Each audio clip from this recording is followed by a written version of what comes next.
I've already pre-shuffled, and I'll use 2 oracle cards for your recent past. They are the two cards to the very far left side of the screen. Then I'll go through the present, how your person is seeing you, how you see them, and why this is all happening. So, Leo, in the recent past, we have pay attention to the red flags. The signs are cautioning you. And it's paired with patience. On the flip side of this card, it says, trust in divine timing. Your future holds something far.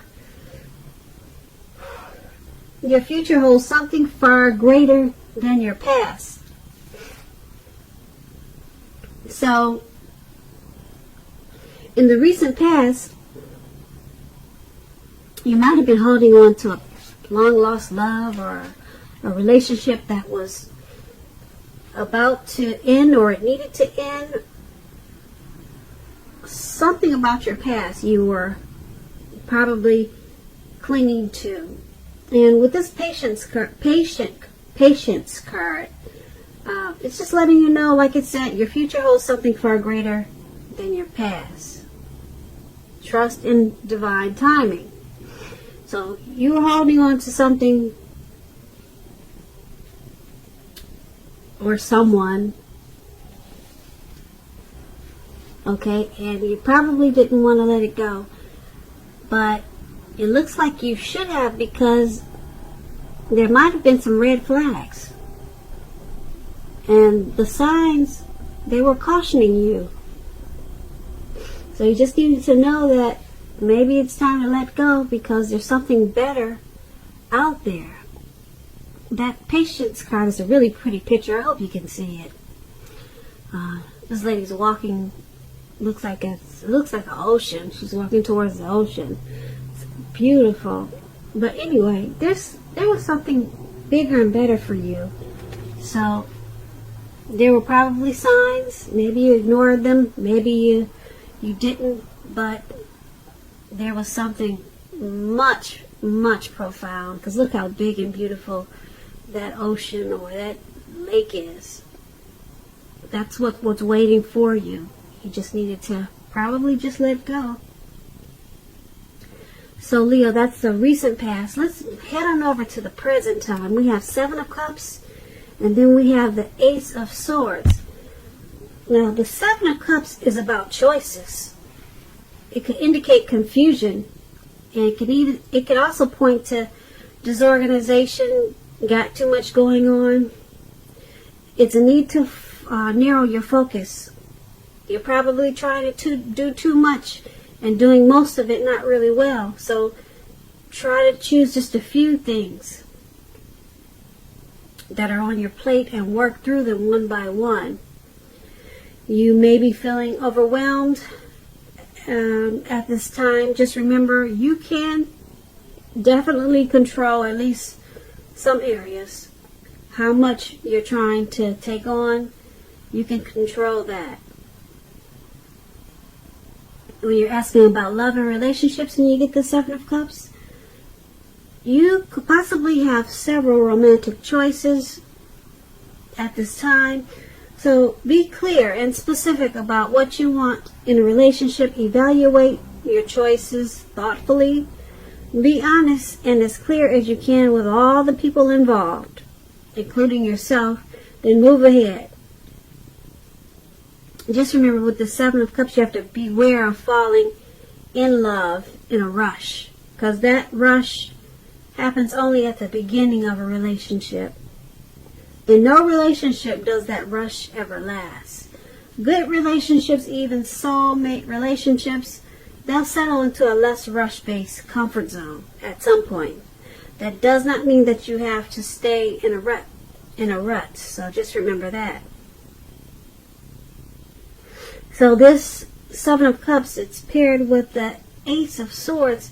Now the Ace of Swords is about new beginnings, possibly on several fronts. Sometimes this new beginning can be started by a separation of some kind from a relationship, from a job, from a situation, just know that as anxiety producing as such new beginnings can be, that underneath it all is good beneficial energy that's getting you to where you want to go. This Ace of Swords, it calls on you to not be afraid to take a leap if it's in your best interest. And when you're asking about love and relationships and you get the Ace of Swords in a reading, it can mean that you're ready to start something new. And if you're in a relationship, it can indicate there's something about the relationship that you choose to put a stop to.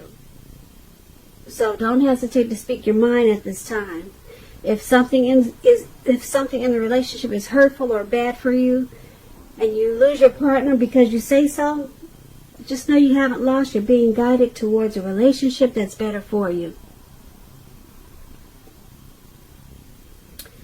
And that seems like what we just talked about in the recent past. Okay, but with these two cards paired together, Seven of Cups and the Ace of Swords for your present time, it's time to reevaluate your choices. You got probably have a lot of choices, and it's causing some confusion and disorganization. And being that it's paired with the Ace of Swords, yeah, there's something you need to put a stop to. Probably all of these choices, so many choices that you have, there's something you're going to put a stop to, and it's going to cause a new beginning. Whatever it is, there's some type of stop that has to happen. Something. Just for you to get this grand, beautiful new beginning. Okay, so that's for your present time. Let's move on down. Take a look at how they see you, the person you're dealing with. We have the Five of Wands and the Three of Swords. Now, to explain the Nine of Wands, it indicates anxiety and worry being keyed up, burdened over certain issues, or keyed up over concerns. With this Nine of Swords, the first thing to do is to take a deep breath, calm down. Don't let things that you worry about overwhelm you. Take it one day at a time, 1 hour at a time. At least some of the worries, they'll likely turn out to be imaginary, just all in your head. So get very specific on what you're afraid of and pick it apart. Ask yourself, what is the true likelihood of the worry actually happening? Comfort yourself, and if you need help, don't hesitate to ask for it. Now, when this Nine of Wands is talking about relationships and love, it's important to remember that no relationship can stand up to constant nagging, picking, dissecting. It can't stand up to constant turmoil. So try to give your lover some breathing space. And if you are in a relationship and committed, well, if you're, just put it this way, if you're single and you get this card in the reading, this Nine of Wands, just understand that the time may simply not be right for you for a relationship at this time. There are things probably about yourself that you'd like to change. This will be a good time to get yourself whole, to get yourself together emotionally, so that when you're ready for a new relationship, that the person that you attract into your life, they're whole, they're together also. So don't be in too much of a hurry at this time with this Nine of Swords coming up in your reading. The Nine of Swords, your person is seeing you like that. They're seeing you as stressful about the connection. You're worried about something about this connection. It's causing you anxiety. That's how they see you. And being that it's paired with the Three of Swords, to explain the Three of Swords, it's not the end of a relationship. It doesn't have to be, but it does almost always point to relationship difficulty and pain. in order for the relationship to survive, both parties have to be willing to work on the relationship and talk about it. You may find that someone you thought cared about you is not as loving as you had supposed. So don't take it too personally or dwell too long on the pain. If this is the case, you're being guided to a relationship that's right for you. And we talked about that in the recent past also. And we talked about that in the present. So, you're being guided to a relationship that's right for you. You cannot force something or something to be right. You cannot force that. So, your person is seeing you as this Three of Swords and the Nine of Wands, like I said, with a lot of anxiety, worry. You're stressed about this connection. And being that you got the Nine of Swords, there's relationship difficulties. That's how they're seeing you. That's how they're seeing you with this connection. So they also see you as possibly shutting them out. So that's how they view you.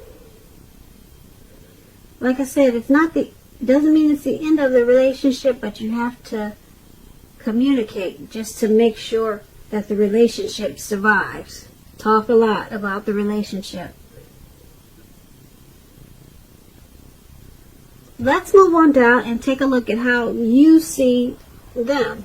How you see the person that you're dealing with. You see them as the Empress and Judgment.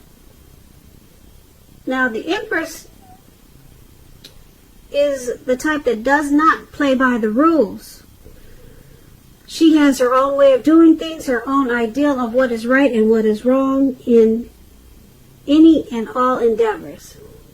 That does not mean she'll always get her way, but she is a reminder not to ignore her creative side or intuitive side. The Empress is about coming abundance, but don't make a mistake of thinking that will always mean financially. There are many types of wealth and riches. The Empress can actually encompass any or all of them. All of the different types of wealth and abundance. The Empress can encompass all of them. And when you're talking about love and relationships and you get the Empress in your reading, it's a very potent time for love. And you could find men and women alike suddenly finding you far more attractive, both for friendship and romance. But you have to be careful with how you use this power. Don't underestimate its potency. If you're single and you get the Empress in a reading, and you're looking, then this is a time when love, true love that is, could very well come your way. So you're seeing your person as this Empress. You're seeing them in the connection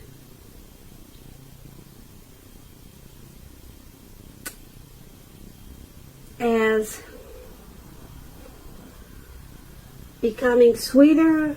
You see the connection becoming deeper and more truer. So you see it as becoming more like a deep love, because the Empress is about potent, really strong, powerful love. So you're seeing them as,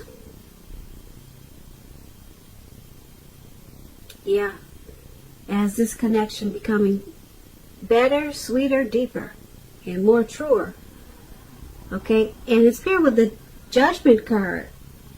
Now, with the Judgment card, if you're already in a relationship, it could be a make or break period. It's time to get very clear about what you want out of it. Then take steps to make it come about. So you see the connection as it becoming more rich, but you also see it as a make or break period. So you must have a lot of mixed feelings there. Yep. You see it as a deep, deep love. That's how you see them. That's how you see this connection. So you must have a lot of love for this person. Or either you want it to be that way. You want it to become sweeter, deeper, and more true. But you also know that this connection is at a make or break stage. It could go either way. Now let's find out why this is all happening. We have the Six of Cups and the Fool card. Okay, with this Six of Cups, it's about nostalgia, looking back on how things used to be. It can be, but not always, connected to children, childhood. It's important not to spend too much time and effort thinking about the good old days, because we all have happy memories to reflect on from time to time. But if we start to think that the best of all the years have gone by, then that can become a self-fulfilling prophecy. Now, when we're asking about love and relationships and you get the Six of Cups, it can indicate that a relationship may need to be refocused towards the future. So talk about your goals and dreams. Try new things. It's going to be important not to stay stuck in the past. Also, on occasions, this card, it can signify the reappearance of a long-lost love. So, why this is all happening is because I don't know if this person is someone from your past, but it's about being with someone out of familiarity. I'm going to say this sound crazy. Familiarity. Out of being familiar with them. I can't say that word right for anything, but anyway, it's about sticking with someone because you're familiar with them, because you have happy memories with them, probably from the past. Yeah, so it's happening because of those two things, and then it's also paired with the Fool card. Now, we all know the Fool card is about open-hearted energy, the innocence of a child. It's about taking a leap of faith, trusting to step into the unknown. So this is all happening because you're with each other out of being familiar with them. Like I said, it sounds like a past person, you know, or someone that maybe you've been with for a long time, and you guys have like a lot of happy memories from the past, or from a long time ago, or just a lot of happy memories, and it's just comfortable and familiar. And this Fool card, it's happening because of the Fool card too.